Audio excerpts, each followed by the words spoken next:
don't be drinking, don't be getting drunk, don't be smoking, don't do drugs, don't have any sex before marriage. That's all bad for the body. It's a temple of God. I don't know that I would call it a full-blown hypocrisy, but I am part of this problem. It's not about looking good in a swimsuit. It's about taking care of the temple that God has given us. I've never really heard a church or pastor preach on this. Welcome back to the Bad Pastor Podcast. This is episode 10, and I'm pretty excited. The tablet's charged this time. I just want to kind of update you a little bit. I took last week off from the podcast. I tried to record the episode twice, and I just didn't feel good about the content I was delivering. I've got a lot of projects at work right now and things just personally, there's a lot going on. So I just decided I'm going to take a week off. I'm going to really get my thoughts together. I actually intended to kind of redesign the office after last week, going into this week. I just didn't get to it. I had a few house things I was working on this weekend. But one of the things I'm finding is my office is not really conducive to a work from home job, gaming and chilling, and recording a podcast. So over the next few weeks, I'm kind of thinking through, there will probably be a few changes to kind of what this looks like. Maybe not. Maybe we'll just decide, hey, it works as is. But I am kind of thinking through like what is the best layout for the office for all the different purposes I have for it. So that's kind of where we're at. But I really just needed to take last week off. One of the things I'm finding and kind of struggling with when you're releasing like a weekly podcast, you want to keep the quality of each episode to a certain standard. And what I found is that's been a challenge for me to do. Now we're at 10 episodes. So keeping the podcast at like the same standard for each episode that like I want it to be at. And so one of the things I'm contemplating going forward is I really enjoy the weekly episode release format.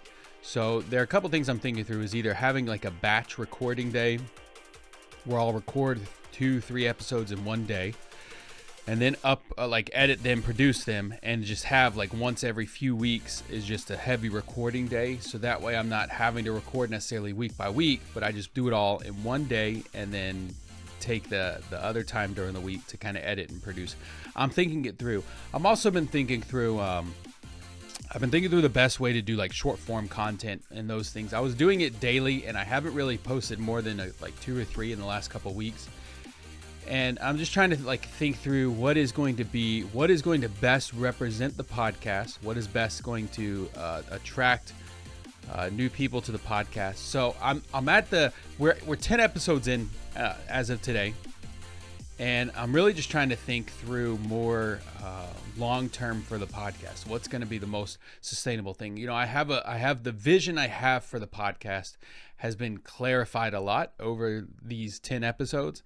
So I'm looking forward to what's to come. All that said, look, you're not here to hear me ramble. You're here to learn and to grow and to walk through this journey with me. So today we're going to talk through something that I don't know that I've ever heard this actually preached in a church. And it's something that I've been feeling personally convicted about lately. I've heard pastors talk about like parts of what we're going to look at and discuss today, but I've never heard a pastor specifically preach or talk about this specific thing. All that said, buckle up. Look, I'm going to be real with you. I'm approaching this from this content from a perspective of in the trenches with you. Someone who's working through this right now. I'm approaching this from a place of humility. And one of the struggles I really had when I tried to record this last week is it felt like I was not being graceful enough. And so please just have a little grace with me, for me here. I'm really trying to articulate this in a healthy way to help both of us as we work through what does this mean for me personally. So all that said, hey, buckle in, let's go. Okay, so today I want to talk about physical health.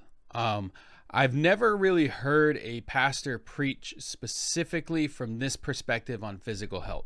A lot of the time when a pastor is preaching on physical health, it's talking, he's the message, the content, the sermon, and the pastor's perspective is from that of don't be drunk, don't do drugs, don't smoke, don't have sex before marriage, don't be promiscuous, all those things. I've never really heard a pastor preach on just good, like general physical health. And so, over the last 20 years of following the Lord, I've made the decision to follow the Lord 20 years ago next month. I've never really had, and like, keep in mind, I've been to, a couple different churches, and I worked in ministry for 15 years. But I've listened to a lot of different pastors. I was always listening to different preachers and speakers, trying to learn, trying to grow, trying to be better as a speaker myself, and also trying to just learn from others who have been in the pastoral world longer than I have. I went to Bible college, and we had 3 times a week. They called it convocation. It was essentially chapel, and they would have different speakers come in. And of all the probably hundreds, if not thousands, of different speakers I've heard over the last 20 years, I've never really heard anybody preach specifically on physical health.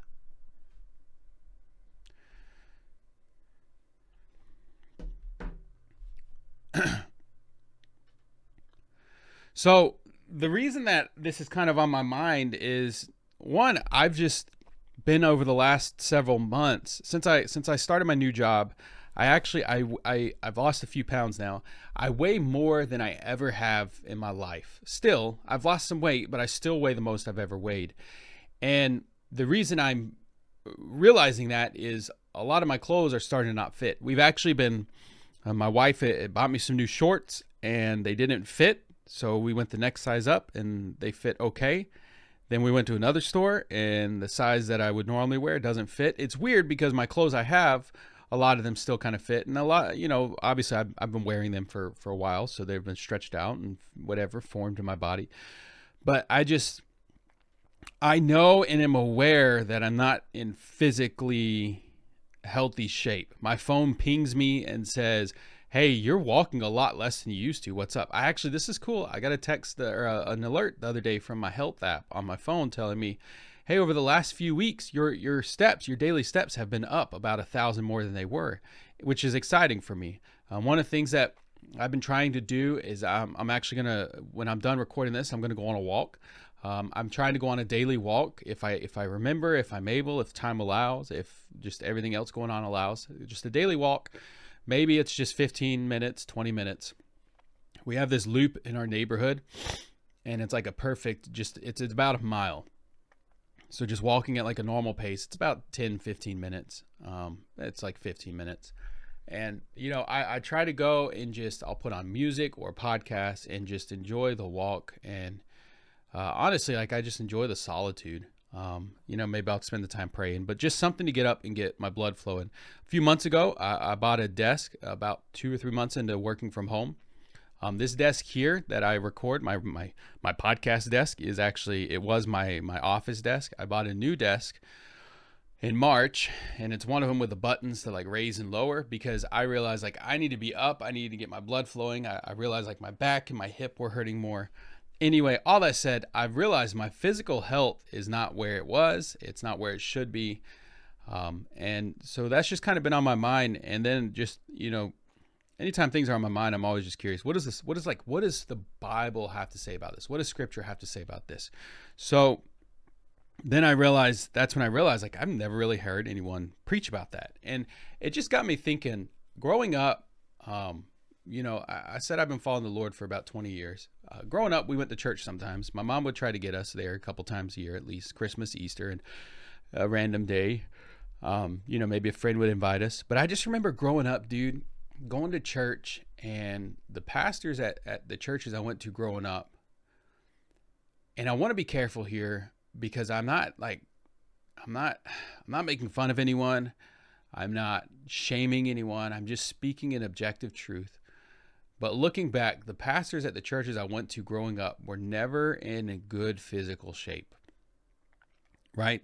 I grew up in South Carolina, and so these were all like old Baptist preachers, and they were always these heavy-set dudes, big boys, some of the friendliest guys around, just these big dudes that would get up, they would preach, and they would start getting on things like drinking and smoking and drugs.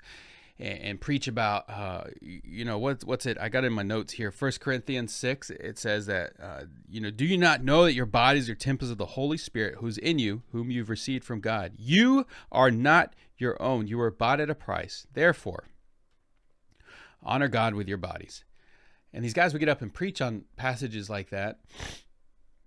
And then relate it to your body is a temple of God. So you got to put good stuff into it. You don't bring garbage into the temple. You can't bring garbage into your body. So don't be drinking. Don't be getting drunk. Don't be smoking. Don't do drugs. Don't have promiscuous sex. Don't have any sex before marriage. That's all bad for the body. It's a temple of God. You're shaming it. And they would preach these long-winded messages on not doing bad things to your body. And then church would end, and then you'd see pastor at the Golden Corral with 3 plates powering through a bunch of chicken and mashed potatoes and fries. And like, it was weird to me as a kid. I was like, why is preacher telling us to take care of our bodies, and then preacher's powering through 3 plates of Golden Corral buffet? And I realized that now, I don't know that I would call it a full-blown hypocrisy, but there definitely was, it sits uneasy with me that as Christians, as the church, we preach so much about how the body is a temple of God, how we are not our own, how we have to present our bodies as a living sacrifice. And yet, honestly, Christians do a crappy job of taking care of our physical health. And this became really apparent to me personally a few years ago when I turned 30. We had just had our 4th child. He was born. I was powering through Bangs and Monster energy drinks to get through things. I just turned 30. I had 4 kids, and I just realized I need to get a physical. I go to the doctor. I get my physical. I get in. You always sit for a few minutes in the waiting room. And I was actually lucky, where I only sat for like 3 minutes in the waiting room. They call me back. They take my vitals. The nurse goes, "Ooh, you gained a little bit of weight since the last time you were here. I'll put you only gained 3 pounds instead of 5. I'm like, that's like negligent, dude. Like, that's nothing. Okay? Let's not nitpick my weight here. She takes my vitals, and she looks at me. She goes, "Are you okay, sir?" I said, "Yeah, I'm fine." "Why?" She goes, "Your blood pressure, your heart rate are very high." I said, "Oh, I ran up the stairs." She goes, "Well, we'll have the doctor take a look at you." So it's like 10, 15 minutes. Obviously you go, they make you wait in the waiting room, then they take your vitals, and they make you wait in the whatever patient room. You're waiting for the doctor to come in. Doctor comes in. She goes, "They told me your vitals are concerning. Let's take them again." She takes them again. She says, "Yeah, that blood pressure's still not coming down like I'd like it. Everything okay?" I said, "Well, doc, I'm 30. I got 4 kids." She goes, "Okay. Well, let's just talk for a few minutes. We'll do the exam, and then I'll check it again." So we do the exam, which is really, she just listens to my chest, looks at my eyes, my ears, my nose. No awkward stuff, which was awesome. Then she takes my vitals again, and she's like, "It's still not coming down quite like I'd like." She's like, did the doctor stress you out?" I said, "Kind of, not really." I said, "Honestly, I just got other things I would rather be doing." She goes, "Okay, well, how's everything?" So then she's like, "Let's just talk. Let's just catch up." So we're just shooting the breeze, talking. I find out that she goes to church. At the time I was a pastor, so we were chatting through that.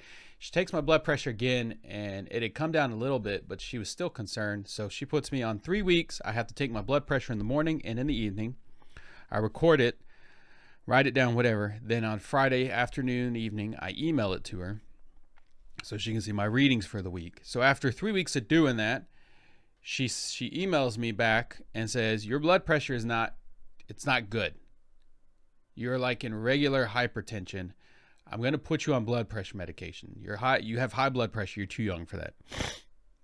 So she puts me on high blood pressure medication. I take it for about a week, and then I'm just like sitting here. I'm like, I'm freaking 30 years old on high blood pressure medication. Like, I honestly, I didn't weigh a ton at the time. Like, I don't weigh a ton now.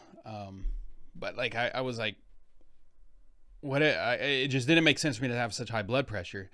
On my father's side of the family, I know that there's some like heart health issues and things. Anyway, I just kind of get to this point where I'm like, I really don't want to be stuck on high blood pressure medication, because then I'm doing what I do and I'm Googling and I'm realizing this high blood pressure medication, I'm going to have to be on it. Once you like really get in on it, you have to take it like continuously forever. I said, I'm just now starting on this. I don't want to be on this forever. So I'm researching other ways to bring down blood pressure. I ease off the bangs and the monsters. I cut out like a lot of processed foods, a lot of processed sugars. So for like a month and a half, I completely cut out like any kind of processed sugar, refined sugar.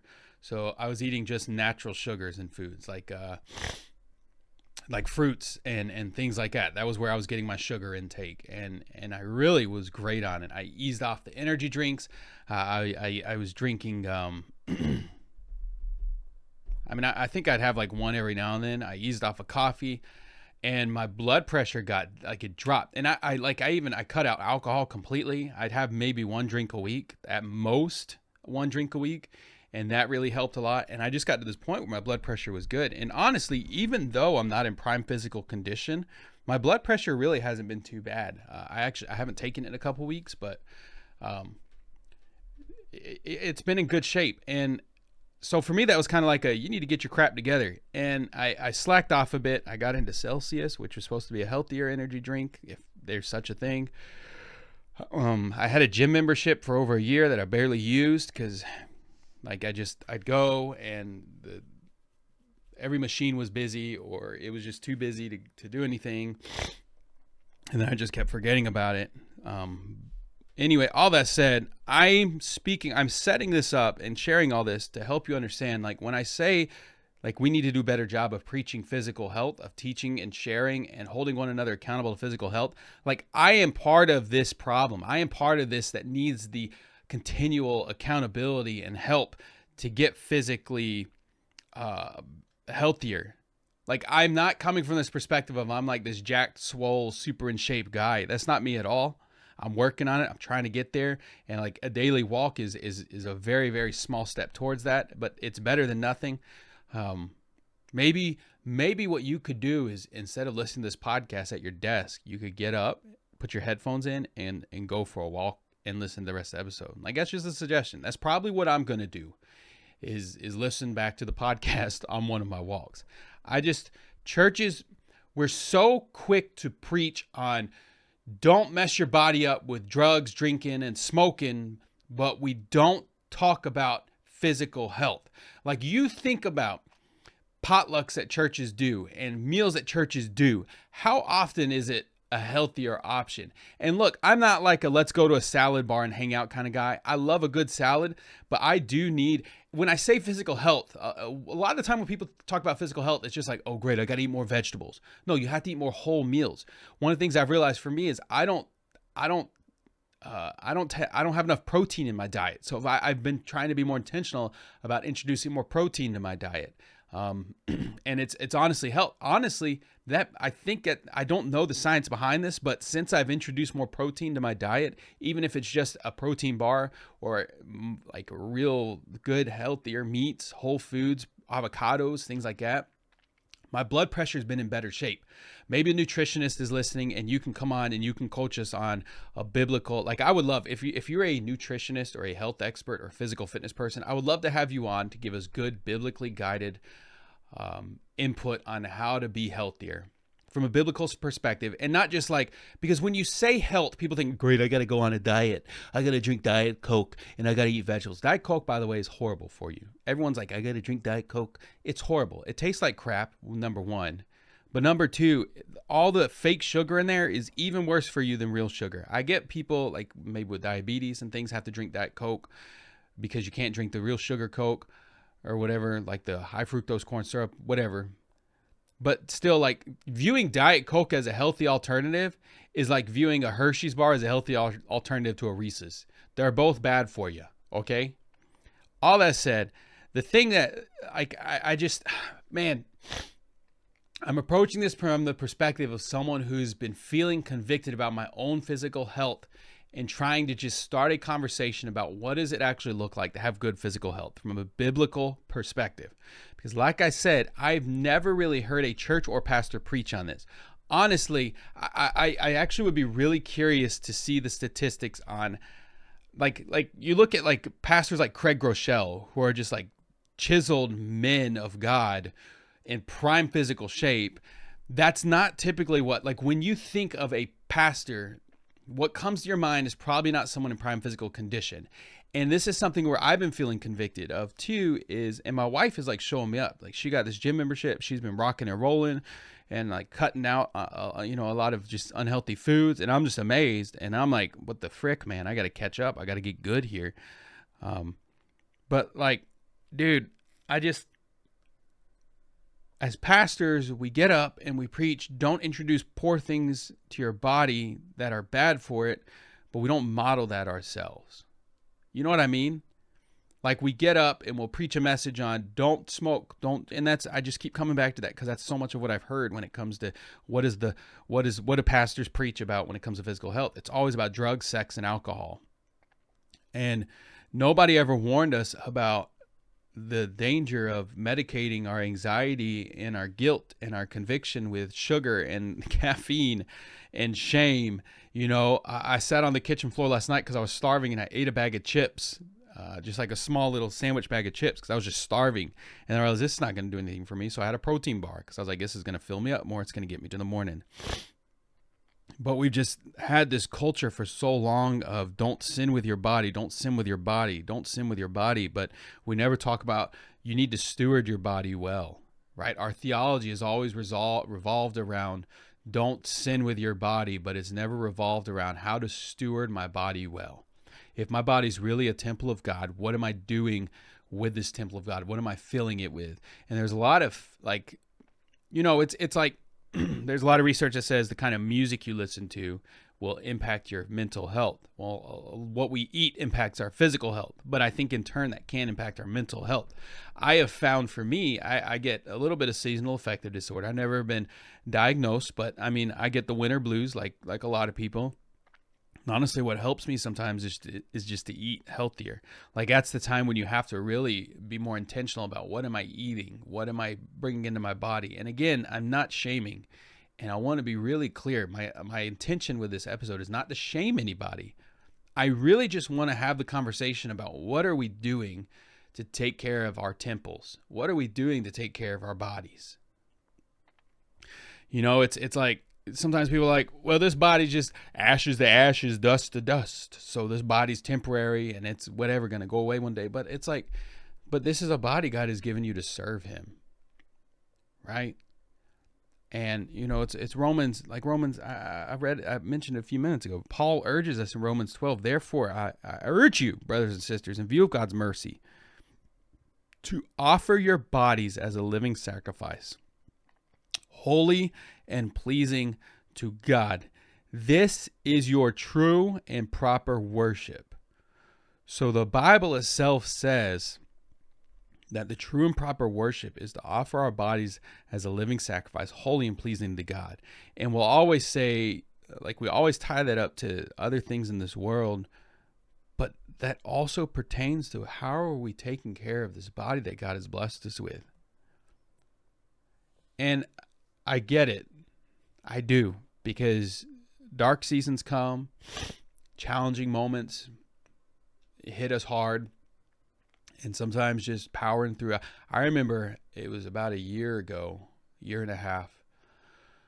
My wife was doing something for lunch, and so normally I would come home for lunch from work, and I'd eat lunch with my family in the summers or throughout the year, at least with my wife and my youngest.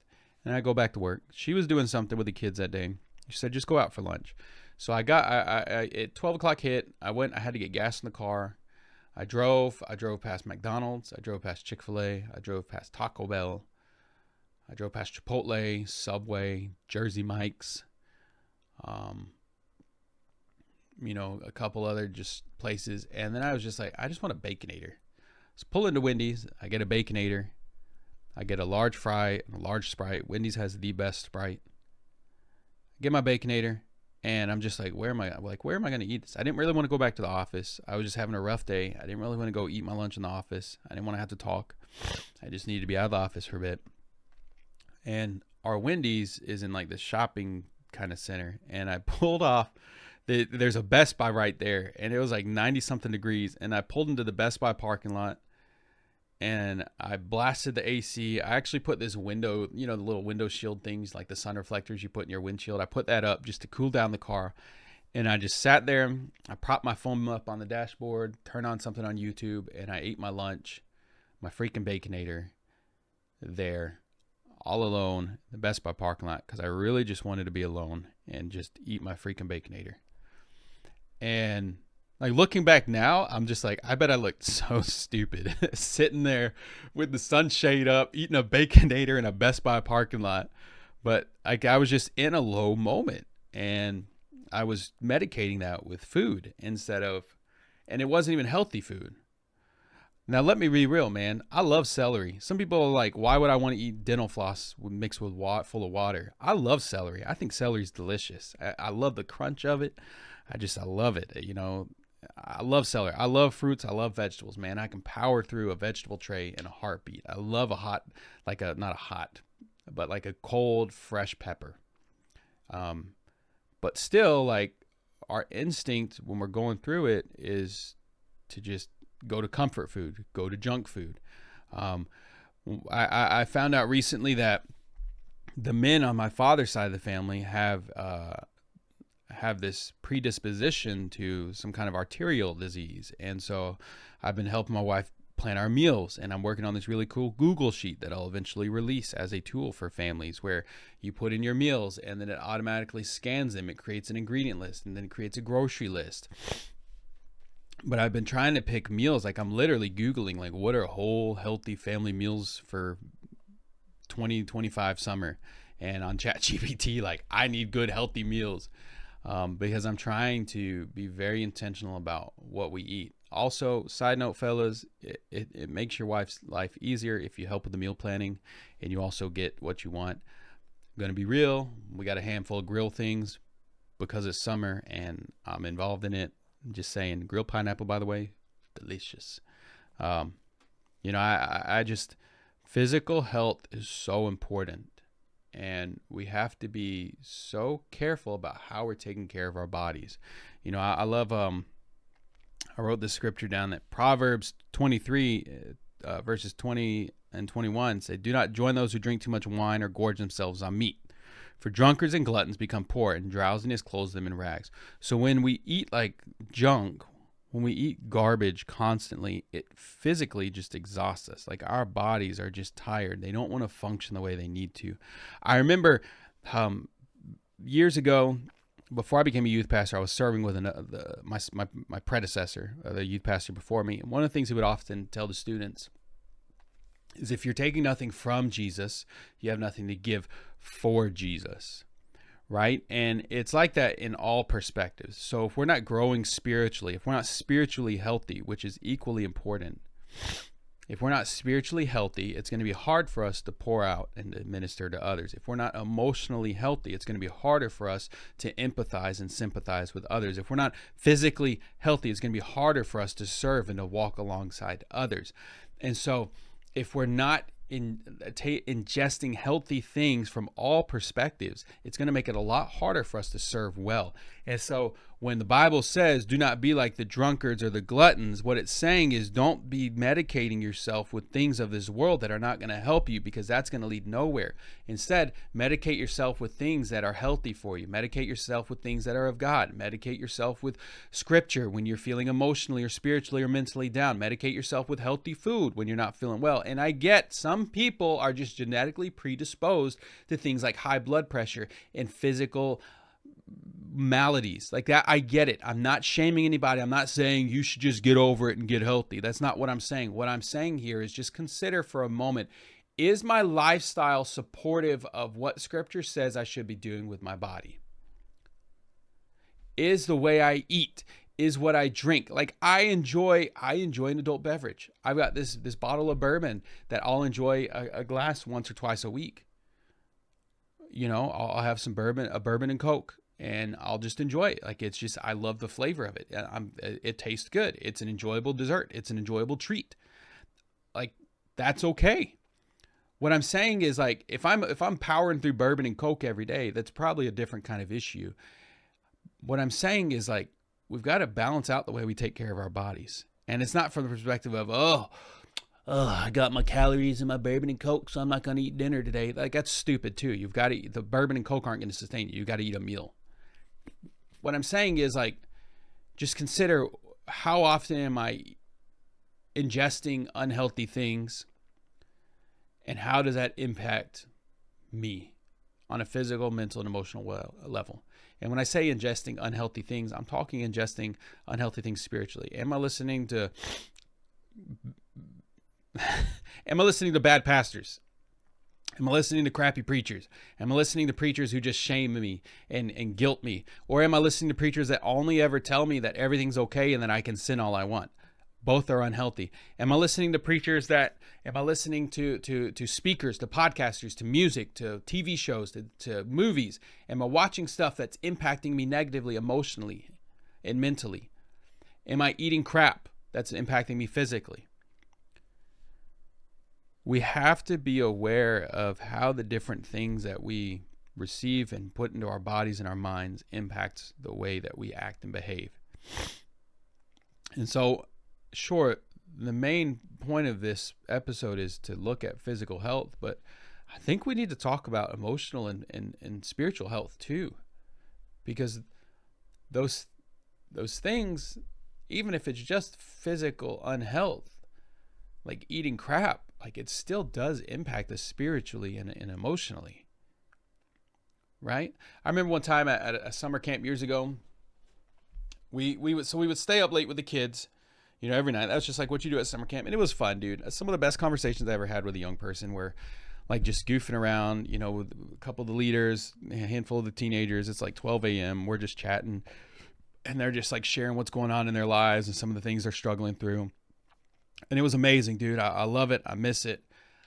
But some of those nights, man, we'd just be powering through like Doritos. We'd always bring these big bins full of just chips and different snacks. And we do like midnight ramen. And I remember one time, dude, I had the worst heartburn, the worst acid reflux ever, because I'd had some spicy ramen and then I had some chips. And I washed it all down with a water and like a Capri Sun or something. And I'm just sitting here trying to like listen to these kids, like just share what's going on in their lives. Meanwhile, I'm not sure if I'm having a heart attack or about to throw up. I'm like, guys, give me a second. I got to go get my Tums. I'll be right back. And I just was not in a great place to minister to these guys because physically I felt unwell.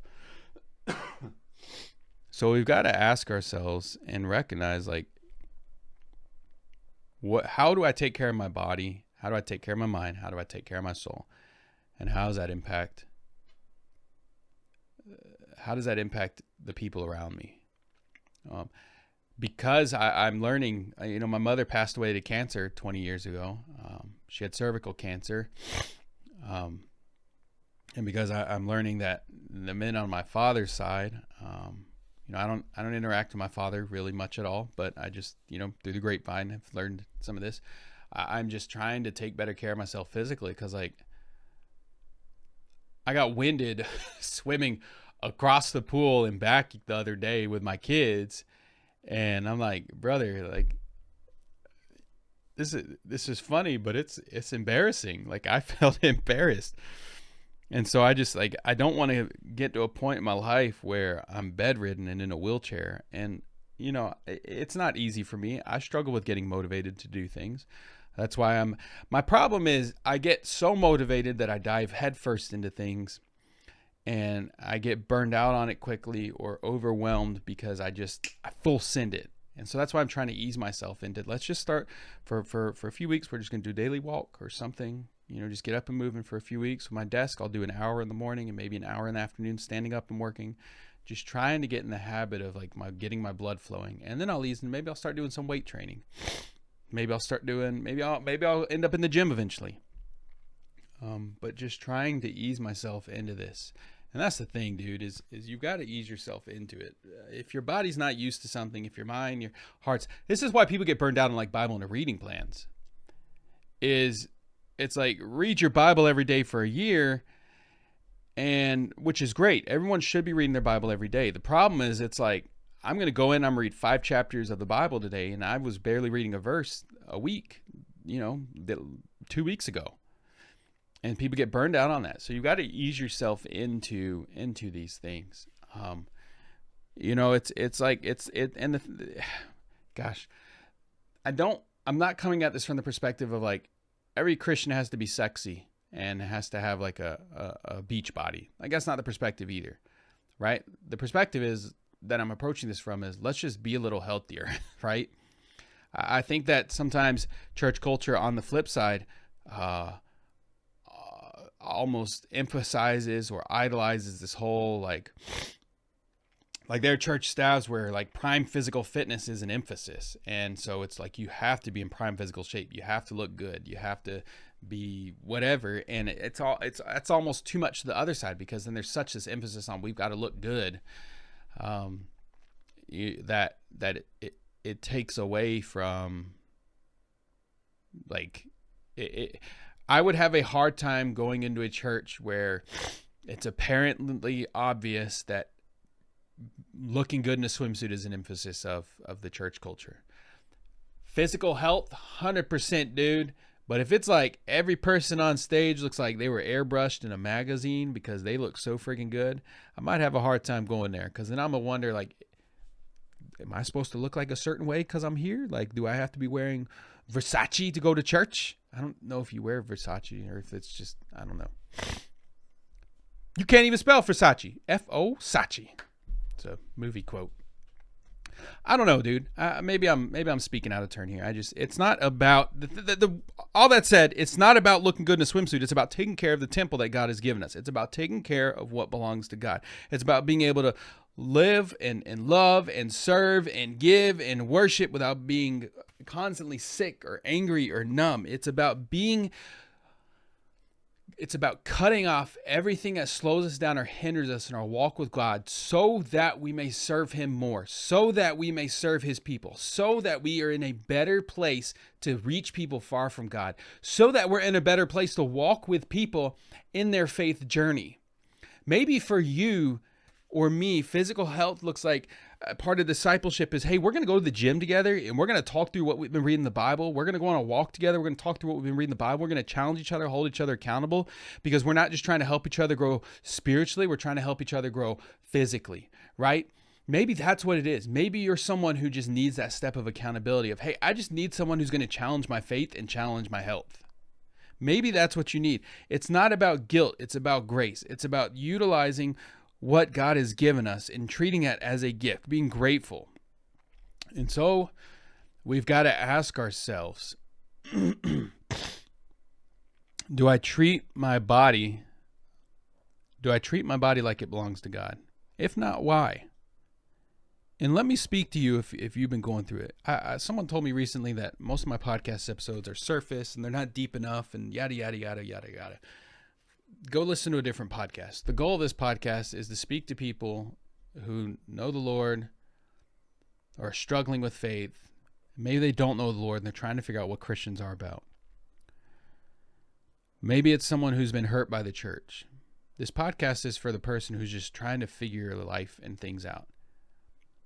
I know in the first episode of the podcast, I had this whole stupid AI intro I read in the first or second episode of the podcast. This is just me right now. I'm just trying to help people figure things out. I'm trying to ask the questions nobody's asking, have the conversations no one's having.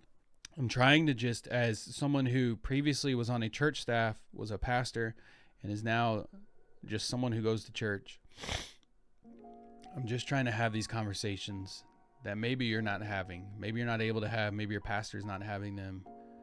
I'm just trying to talk. Maybe you've got things going on that make it hard or challenging for you to prioritize physical health. And maybe what you need to get through this season is a bag of chips. That's okay.